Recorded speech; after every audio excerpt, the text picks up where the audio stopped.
Welcome to Nurse Burnout Solutions, the show that empowers you to beat stress, reclaim your energy, and discover lasting fulfillment in your nursing career. I'm your host, Betty McLean. I'm a nurse with over 20 years of experience, and I'm also a certified life and certified burnout coach. I'm here to share expert insights with you, a lot of practical tools, and some inspiring stories. So join me as we navigate the challenges of a career in healthcare, and I help you find renewed purpose and resiliency, one episode at a time. Okay, welcome back. So today we are going to talk a little bit more about motivation. If you tuned in last week, we talked about how I have gone through a little bit of a midsummer reset, and how that can be a really good thing for you to do. Today, we're going to talk about motivation, specifically why motivation is not the thing that you should be focusing on. It's not really the starting point when it comes to creating a life that is sustainable. When it comes to just doing your everyday tasks, if you are waiting on motivation, you will not have the results you want. There is this myth that you have to feel motivated and then you will take action. And this is especially true if you are dealing with a lot of burnout symptoms. You're fatigued, you're having a lot of overwhelm, your fight or flight system is always activated. Your brain very likely will tell you, we're not going to do the thing because I'm not motivated. So, we're going to talk about that today. So, motivation, we're just going to define it for a second. When you look up what motivation is, the dictionary definition is it's a noun. It is the reason someone has for acting or behaving in a particular way. Motivation as a noun is just our reasons for acting. The the trip up happens, I think, when we start to treat motivation as if it is an emotion that causes us to act, right? So, so we're going to treat motivation the way it should be treated, which is it is your reason for acting. Humans generally act from emotion. So that's why I think we tend to treat motivation as an emotion. I'm not feeling motivated, right? As opposed to I am motivated to go to the gym. I have a reason for going to the gym. I don't feel like going for the gym. You see the difference? Okay. So when it comes to lacking motivation, especially when you're in fight or flight, burnout, overwhelm, any of these really just exhausting situations, the brain likes to just kind of protect us, right? That survival part of our brain says, don't expend a lot of energy, don't do anything that's going to cause pain, only do things that are pleasurable. That's the motivational triad. And when it comes to expending too much energy from a survival standpoint, the brain is just trying to protect us. So if you are not feeling motivated, it's probably because your brain is trying to get you to calm down, slow down. I don't feel safe. So when you want to override that, let's say you have some really important motivation for going to the gym. You want a stronger, healthier body that's going to age better over time, etc. Your motivation for going to the gym is very important. The act, though, of going to the gym to a part of your brain might feel unsafe. So this is where you have to have a lot of self-compassion. I'm going to say that again. When you are trying to do something that feels hard and maybe a little unsafe, but you know you have good reasons for doing it, it is going to benefit you. Going to the gym, going to a social event that you are having a lot of anxiety about. Just doing something new can feel unsafe. It can kind of feel, you can kind of feel anxious. Your brain can want to just avoid it. Coming at it from a place of self-compassion and understanding is going to serve you really, really well in the long term. So often, when we are trying to instill a new habit or follow a particular schedule or do a thing that feels difficult, we want to kind of like be a taskmaster and be like, just do the thing. You're an adult. Go do go do the thing. I can't believe you're so lazy that you're not going and doing the thing. That can get you short-term results. For some people, they can negatively motivate themselves in that way for a little while. The problem is it doesn't solve the underlying issue, which is your brain wanting to feel safe and comfortable. So the opportunity here is if there is something that you are motivated to do, you have reasons for doing, then coaxing your brain through it in a loving way is actually going to get you much better results in the long term. So again, using the gym example, you have motivation for going. Even if you don't feel motivated, you have motivation for going. You have reasons for going, but you feel like you want to stay on the couch and watch Netflix. Fair enough. Now, in order to get yourself off the couch, one technique that can be really helpful is just saying, oh, brain, I see that you want comfort.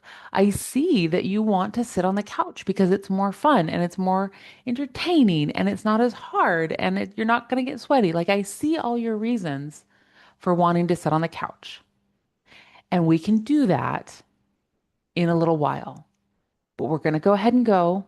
I know that you're uncomfortable, but we're going to go and we only have to stay for 5 minutes. We only have to stay for 10 minutes. There's a technique that my running coach taught, which is minimum baseline. So you say, okay, brain, I know that we talked about going to the gym for an hour, and I see that you're pitching a fit, brain. You want to stay on the couch. And you just talk to yourself. You're like, let's make a deal. We're going to go to the gym. And I promise, if you are still pitching a fit after we've been working out for 10 minutes, I will bring you home and you can watch Netflix, right? And you go to the gym and you do 10 minutes. And if your brain is still not okay, if you are still feeling anxious, if you are still feeling like you're exhausted and you just want to rest, then stop. Try again tomorrow. There is nothing wrong with slowly coaxing your way towards a discipline that you want to have, towards a habit that you want to have. The important thing is the more that you can do things while reassuring your subconscious brain that you're safe, the better outcomes you're going to have in the long term. When we push ourselves with this, like, you're just too lazy, you need to just go do the workout, when we try to push ourselves in that way, we really end up creating this situation where eventually our brain is going to rebel because you're not soothing your activated nervous system. When you are having anxiety, when you are having just that mental fatigue where you're like, I don't want to do anything, I just want to sit on the couch, that's usually because your nervous system has been dysregulated for too long. So when you say, I'm just going to force myself to do the thing, you're not allowing your nervous system space to calm down. So again, that's where self-compassion comes in, where you literally talk to yourself and give yourself some compassion and say, I see that you're upset. I see that you're tired, but our reasons are important enough that we're going to do it anyway. Give yourself a little mental hug and just do a little bit. Do your minimum. Do, if it's a new workout is just the easiest example. But if it's you're wanting to go to a social event that you promised yourself you were going to try to get to, go. Promise yourself that you can leave after 5 minutes if you're still uncomfortable. It's fine. Next time, Your brain will know that it is a little bit safe and you'll be able to stay 10 minutes, right? It's okay to slowly work your way into a new habit, a routine, something that you want for yourself, something that you are motivated to do. It is perfectly okay to coax yourself in baby steps into that thing, especially when you can do so and keep yourself calm and your nervous system not activated. Because when we do things from a place of calm, where we're not in fight or flight, we're not just absolutely overwhelmed, it's going to be more sustainable and you're going to build a habit that tells your brain this activity is safe. This kind of loving, self compassionate way creates safe momentum. When we do things against ourselves, like, just go do the thing. You're so lazy. When we do that, it creates more fight or flight within ourselves, not from the external, but from the internal. Now our brain has to keep ourselves safe from ourselves, right? See the problem? So I know this has been a little bit of a rant, but I wanted to just keep it short. If you are wanting to create more momentum in your life, stop treating motivation like it's the end all be all. When you think the word motivated, remember, motivation is just your reasons for wanting to do something. Where it translates into action is when you give yourself a hug and say, our reasons for doing this are super important. Let's go do it. Even if we only do it for 5 minutes today, we do it from a place of calm. We take a deep breath. We go do the thing. We follow our calendar. We go to the event. We go do the workout. We sit down with our journal and we journal, even if it's for 5 minutes. And then we move on with all the love and grace and support that we can offer ourselves. And then we do it again the next day, again, from a place of calm. Because when we do an action from that loving place of self compassion, we create safe momentum. So I would love for you to think about the rest of this week. If you're listening when this comes out on Wednesday, think about your Thursday, Friday, and your weekend. Think about the beginning of next week. What one little thing do you want to do this week that you know your reasons for doing are super important? What's one little minimum baseline?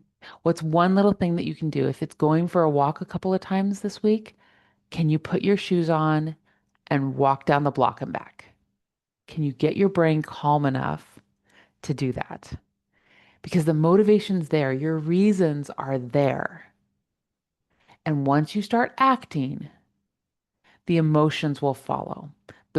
Being proud of yourself, the momentum, the excitement, all of those things will follow if you can calm your brain, calm your nervous system, and take a couple of little baby steps towards your goals. I would love to hear how this goes for you. You can email me, Betty at aimforgreatnesscoaching.com, or you can find me on the social media channels. I'm on Facebook and Instagram and TikTok. So let me know how things are going for you. Was this helpful? Are you finding that motivation is just you cannot connect with that reason for wanting, right? If you are in kind of the more advanced stages of burnout, it can be very difficult to think logically about what your motivations are and how to calm your nervous system in order to create action. That can be very difficult if you're already in those later stages of burnout. So, if that is you and you feel like you need some extra support, let's do a consultation call. I do a free consultation call. It takes 30 minutes to an hour, and we can just set that up via email. So, email me, Betty at aimforgreatnesscoaching.com if you are just in a place where you cannot create any momentum for yourself. And I can help walk you through how to figure that out. So I hope that you are having a beautiful week. Just take time to love yourself, okay? And one step at a time, we are going to get through this summer. Talk to you next week. Thanks for listening today to Nurse Burnout Solutions. Remember, I really believe that all stress is manageable and burnout is not inevitable. If you are struggling with stress or in burnout, I can help. Check out the show notes for ways that we can connect and get you the support that you deserve.